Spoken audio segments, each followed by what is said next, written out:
بسم اللہ الرحمن الرحیم۔ السلام علیکم۔ آج کی اس ویڈیو میں آپ کو بتاؤں گی سامری جادوگر اور حضرت موسیٰ علیہ السلام کا واقعہ۔ فرعون کی ہلاکت کے بعد بنی اسرائیل اس کے چنگل سے آزاد ہوئے تو سب کے سب حضرت موسیٰ علیہ السلام پر ایمان لے آئے۔ حضرت موسیٰ علیہ السلام کو خداوند کریم کا حکم ہوا کہ وہ 40 راتوں کے لیے کوہ طور پر اعتکاف کریں، اس کے بعد انہیں کتاب تورات دی جائے گی۔ چنانچہ حضرت موسیٰ علیہ السلام کوہ طور پر چلے گئے اور بنی اسرائیل کو اپنے بھائی حضرت ہارون علیہ السلام کے سپرد کر گئے۔ آپ 40 دن تک دن بھر روزہ رکھتے اور ساری رات عبادت میں مشغول رہتے، جبکہ دوسری طرف بنی اسرائیل میں ایک شخص رہا کرتا تھا جس کا نام سامری تھا، جو طبعی طور پر نہایت گمراہ کن آدمی تھا۔ اس کی ماں نے برادری میں رسوائی اور بدنامی کے ڈر سے اس کو پیدا ہوتے ہی پہاڑ کی ایک غار میں چھوڑ دیا تھا۔ حضرت جبرائیل علیہ السلام نے اللہ تبارک و تعالیٰ کے حکم سے اس کو اپنی انگلی سے دودھ پلا کر پالا۔ یہی وجہ تھی کہ یہ حضرت جبرائیل علیہ السلام کو پہچانتا تھا۔ اس کا پورا نام موسیٰ سامری ہے اور حضرت موسیٰ علیہ السلام کا نام بھی موسیٰ ہے۔ موسیٰ سامری کو حضرت جبرائیل علیہ السلام نے پالا تھا اور حضرت موسیٰ علیہ السلام کی پرورش فرعون کے گھر میں ہوئی تھی۔ مگر خدا کی شان دیکھیے کہ فرعون کے گھر پرورش پانے والا موسیٰ خدا کے رسول ہوئے اور موسیٰ سامری جو حضرت جبرائیل علیہ السلام کا پالا ہوا تھا وہ کافر ہوا۔ جن دنوں حضرت موسیٰ علیہ السلام کوہ طور پر اللہ کی عبادت میں مشغول تھے، وہیں سامری نے آپ کی غیر موجودگی کو غنیمت جانا اور اس نے بنی اسرائیل کے سونے چاندی کے زیورات کو پگھلا کر اس سے ایک بچھڑا بنایا۔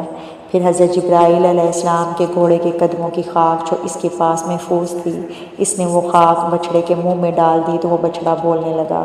پھر سامری نے مجمع عام میں یہ تقریر شروع کر دی کہ اے بنی اسرائیل، حضرت موسیٰ علیہ السلام خدا سے بات کرنے کے لیے کوہ طور پر تشریف لے گئے ہیں، لیکن خدا تو ہم لوگوں کے پاس آ گیا ہے، اور بچھڑے کی طرف اشارہ کر کے بولا کہ یہی خدا ہے۔ اس نے ایسی گمراہ کن تقریر کی کہ بنی اسرائیل کو بچھڑے کے خدا ہونے کا یقین آ گیا اور وہ بچھڑے کو پوجنے لگے۔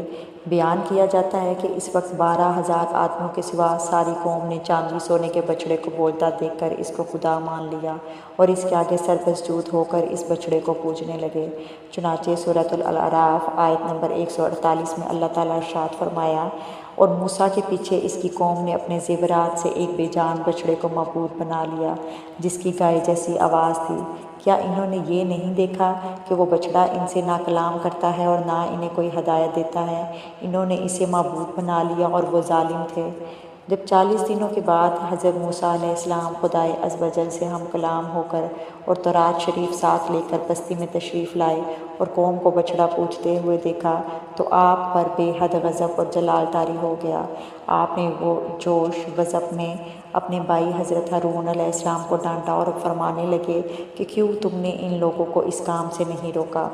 حضرت ہارون علیہ السلام معذرت کرنے لگے، جیسا کہ قرآن مجید نے سورۃ الاعراف آیت نمبر 150 میں کہا، اے میری ماں جائے قوم نے مجھے کمزور سمجھا اور قریب تھا کہ مجھے مار ڈالیں، تو دشمنوں کو نہ ہنسا اور مجھے ظالموں میں نہ ملا۔ حضرت ہارون علیہ السلام کی معذرت سن کر حضرت موسیٰ علیہ السلام کا غصہ ٹھنڈا پڑ گیا۔